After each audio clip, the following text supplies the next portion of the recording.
नमस्कार। ये है फलक की कहानियों का अद्भुत संसार। किस्सा, कहानी, कहानियाँ जिसमें लिखते हैं हम खुद को। मैं रीता मिश्रा तिवारी और आज अपनी ही लिखी एक कहानी लेकर आई हूँ जिसका शीर्षक है ये कैसा रिवाज। अरे, दुल्हन के आने का समय हो गया है। आते ही होंगे बाराती दूल्हा दुल्हन को लेकर। आरती की थाली सजाई है कि नहीं? डलिया भी तैयार रखो। तुम लोग भी जल्दी जल्दी से तैयार हो जाओ। ऐसा न हो कि नई दुल्हन को दरवाजे पर इंतजार करना पड़े और बहू को डलिये में ही उतारियो। मुस्कुराती हुई माया अपनी सास की बेताबी देखकर कहती है, माँ जी, आप बिल्कुल चिंता न करें, निश्चिंत रहें। सारी तैयारियां हो गई है और सब तैयार होने के लिए गई है। क्या सब हो गया है? आरती की थाली देखा मैंने। वैसे सस्ती है क्या? देख, रुमा से कहकर मैंने कितनी अच्छी थाली सजवाई है। रुमा, दिखा इसे। अरे, सास बन गई है और बहू आने वाली है। आ भी रही है बहू। कुछ तो बढ़िया काम कर लेती, कब सीखेगी? माया और रुमा मंद मंद सास की बातें सुनकर मुस्कुरा रही थी। अब तुम लोग यहीं खड़ी खड़ी हंसती ही रहोगी या फोन करके पूछोगी भी कि अभी कहाँ तक पहुंचे हैं वो लोग? और व्हील चेयर घुमाई और आगे बढ़ गई। दादी अपने इकलौते पोते की दुल्हन के आने की खुशी में सारी तैयारियां अपनी देख रेख में करवा रही थी ताकि कोई कमी न रहे। मम्मी, जीजी, दुल्हन आ गई, चलो चलो, सब जल्दी चलो। सब जल्दी जल्दी आरती की थाली लेकर स्वागत में चले गए। अरे हेमा, तेरी नई भाभी क्या पहली बार ससुराल में जमीन पर पैर रखेगी? खाली हाथ मटकाती हुई जो जा रही है, डलिया लेकर जा। दादी, लीना लेकर गई है, आप क्यों चिंता कर रही हैं? ये दादी भी ना, पता नहीं सीढ़ियों पर डलिया कैसे रखाएगा। फिर भाभी उस पर पैर रखेगी तो क्या गिरेगी नहीं? हेमा बुदबुदाती हुई सीढ़ियों से नीचे उतर रही थी।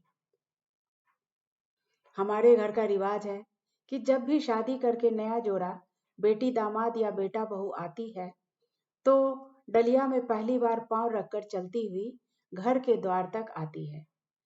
डलिये में आम का पल्लव और एक मुट्ठी धान रखा जाता है। परछन के बाद दुल्हन को उतारा गया। अब सीढ़ियों पर चढ़ने की बारी थी।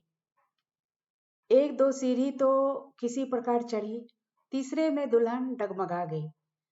अगर भाई पीछे ना होते तो फिर क्या होता?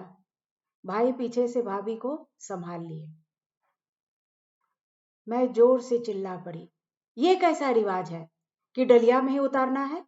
अरे, समतल जमीन रहे तो ठीक है, चलना आसान हो जाए, पर नहीं। अब सीढ़ियों पर भी क्या दिक्कत है? गिरकर हाथ पैर क्यों न टूट जाए, पर रिवाज नहीं टूटना चाहिए। अगर कोई भाई अगर अभी भाई पीछे नहीं होते और नहीं थामे होते तो क्या होता? किसी ने सोचा है?